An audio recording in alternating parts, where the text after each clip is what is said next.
शुभ सकाळ आज हूँ 18 जून मंगलवार। आज भिडियो रे आपण माने जानिबा को पाइबे 5टी ताजा खबर। तेबे दर्शक बंधु आसंतु जानिबा कौन रही संपूर्ण खबर। ता पूर्वरु आम वीडियो को गोटे लाइक करी आम वीडियो को प्रथम थर देखुतिले आम चैनल को सब्सक्राइब कर दियंतु। खबर नंबर 1 आज चाषी खाता को जीव पीएम किसान टंका। सूचना अनुसार आज चाषी खाता को जीव पीएम किसान टंका। चाषी को मिलिबो 2000 टंका। देशर 9 कोटी 30 लक्ष चाषी एकाउंट को 20,000 कोटी टंका जीव। काली 17तम किस्ती प्रदान करिवे प्रधानमंत्री नरेंद्र मोदी। वाराणसी सभारू टंका बांटिबे प्रधानमंत्री। सेहीपरि बरगढ़ राज्य स्तरीय पीएम किसान उत्सव दिवस आयोजित होब।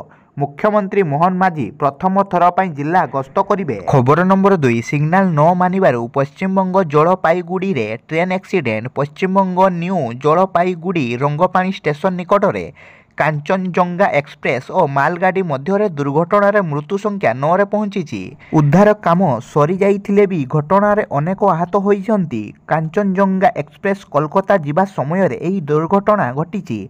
कांचनजंगा एक्सप्रेस को पछरु मालगाड़ी धक्का देइतिला।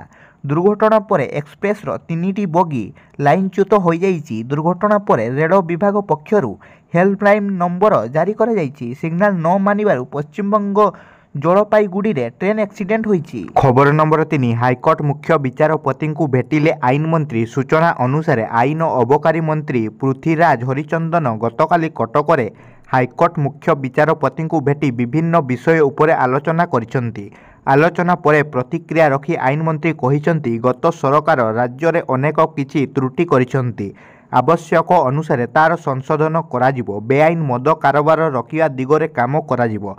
नवदास हत्याकांड और ममिता मेहर हत्याकांड घटनार पुनर्तदंत कोर्ट निर्देश अनुसार निया जाई पारे बोली कहिसंती आईन मंत्री पृथ्वीराज हरिचंदन। खबर नंबर 4 19 तारिख ठारू बढ़िबो वर्षार परिमाण। आहुरी 2 दिन कल कल करिबो ताती। उपकूल रे प्रचंड गुलुगुली नहीं सतर्क कराइछि आंचलिक पाणीपाग विज्ञान केन्द्र। तेबे 19 तारिख ठारू राज्य रे बढ़िबो वर्षार परिमाण। किछि स्थान रे प्रबल वर्षा नहीं आकलन करा जाइछि। ओडिशा रे 5 दिन पूर्व दक्षिण पश्चिम मौसुमी वायु पहुंची थिले भी पाग अनुकूल न हेबारु एहा आगरु अग्रसर होई पारि नाही। ए पर्यंत राज्य रे 42% नियंटिया वर्षा होइछि। राज्यर 4टी जिल्ला रे स्वाभाविक एवं गोटे स्थान रे स्वाभाविक ठारू अधिक वर्षा होइछि। तेबे आगामी 3 दिन मौसुमी अग्रसर नहीं स्थिति अनुकूल थिबा कहिसंती पाणीपाग विज्ञान केन्द्र निर्देशिका मनोरमा महांती। खबर नंबर 5 बालेश्वर रे आज स्कूल छुट्टी। 19 रु सकाळुआ बालेश्वर रे आज बंद रहिबो समस्त स्कूल। छुट्टी घोषणा कले जिल्लापाल। 19 रु जिल्ला रे हेबो सकाळुआ स्कूल। सकाळ 6टा रु 10:30 जाए हेबो पाठपढ़ा। असह्य गुलुगुली ता सांगकू झांची पवन एहाकू दृष्टि रे रखी स्कूल छुट्टी निष्पत्ति नेबे जिल्लापाल।